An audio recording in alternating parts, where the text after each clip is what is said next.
adalah mati. Demikian juga iman tanpa perbuatan adalah mati. Yakobus 2:26. Iman belum iman ketika belum ditindakkan. Katakan amin. Tapi iman adalah iman ketika saudara menindakkannya. Iman yang sejati adalah iman yang ditindakkan. Saudaraku, Tuhan Yesus mau menyembuhkan kita. Kuasanya tidak kurang menyembuhkan kita, tetapi dengan iman kita menarik kuasa Tuhan bekerja dalam hidup kita. Dengan iman kita menarik kuasa kesembuhan bekerja dalam tubuh saudara. Katakan amin. Haleluya. Katakan haleluya.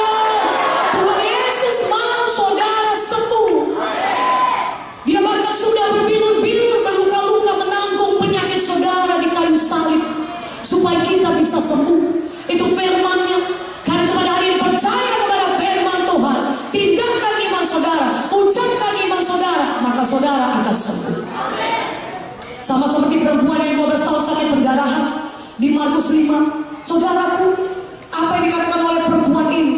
Kalau saudara baca Markus 5, di situ dikatakan bahwa perempuan ini sudah menderita pendarahan 12 tahun lamanya, dan dia sudah mengobati dirinya ke berbagai-bagai tabib. Tapi keadaannya tidak bertambah baik, malah bertambah buruk. Dia sudah menghabiskan segala apa yang ada pada miliknya untuk berobat, tapi keadaannya bukan bertambah baik, tapi bertambah buruk. Dia sudah menunggu ajalnya saja. Mungkin kalau zaman sekarang ini kita namakan penyakit yang demikian terus menerus, saudara, tidak berarti sudah namakan kanker, saudaraku. Itu penyakit yang gawat, saudara. Tetapi firman Tuhan menuliskan, ketika wanita ini mendengar berita-berita tentang Yesus, haleluya, maka bangkitlah imannya. Ketika dia mendengar berita tentang Yesus, maka wanita ini mulai mengucapkan imannya. Dia berkata, asal ku jamah saja jubahnya, aku pasti sembuh. Aku pasti sembuh. Aku pasti sembuh. Kalau ku jamah saja jubah Yesus, aku pasti sembuh. Katakan amin. Dia mengucapkan imannya, dia menindakkan imannya dengan mengucapkan imannya. Dia berkata, aku pasti sembuh.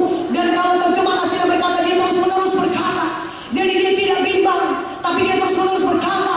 Dan dia bertindak juga, dia berjalan. Dia jamah jubah Yesus, dan dia seketika itu juga sembuh. Amin.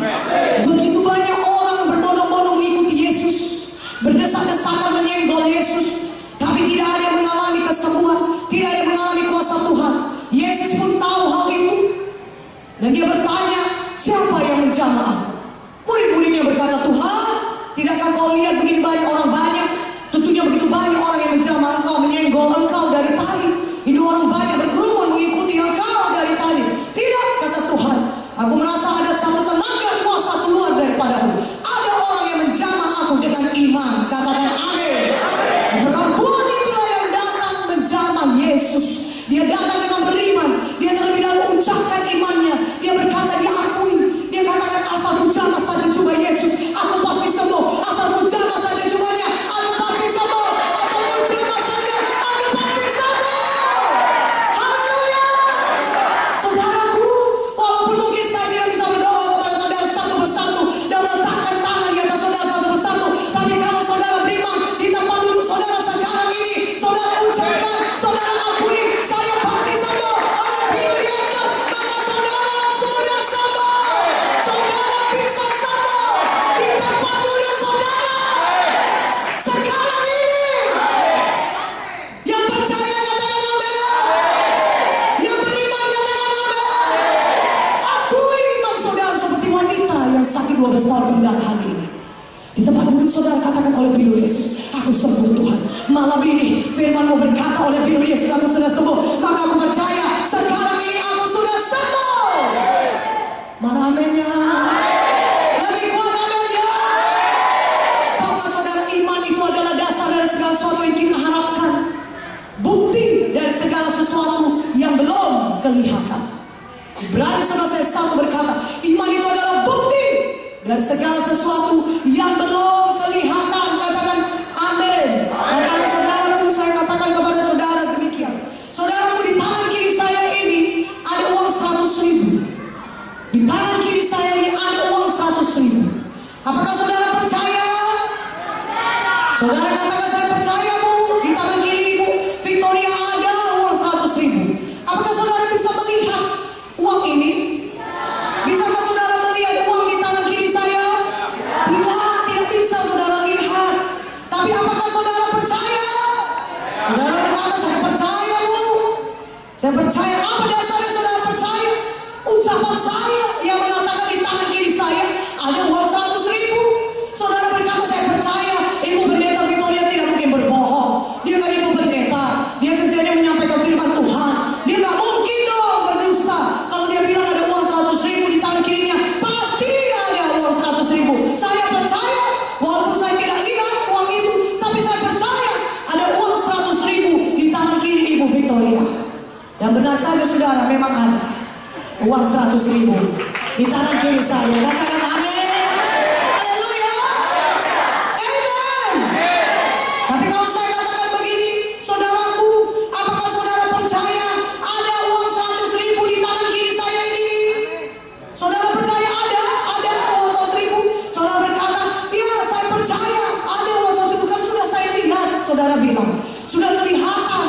Ini sudah kelihatan. Saudara berkata, sudah saya lihat. Saya percaya Bu, di tangan Ibu ada uang 100.000. Saya percaya, sudah saya lihat. Saudaraku, tapi itu bukan iman. Karena sudah kelihatan. Iman itu adalah saudara percaya ketika belum kelihatan. Haleluya. Saudara sudah percaya ketika saudara belum melihat saudara sembuh. Ketika saudara belum melihat kesembuhan, saudara masih merasakan sakit di tubuh saudara, tapi saudara sudah percaya, saudara sudah sembuh. Itulah dia iman. Maka itu dia bukti saudara sudah sembuh, yaitu apa? Iman saudara. Maka ketika saudara berkata, oleh firman Yesus saya sudah sembuh, saya percaya saya sudah sembuh, maka saudara akan lihat dari hari ke hari tubuh saudara akan semakin kuat, dan saudara sembuh. Maka saudara bisa sembuh seketika itu juga. Haleluya.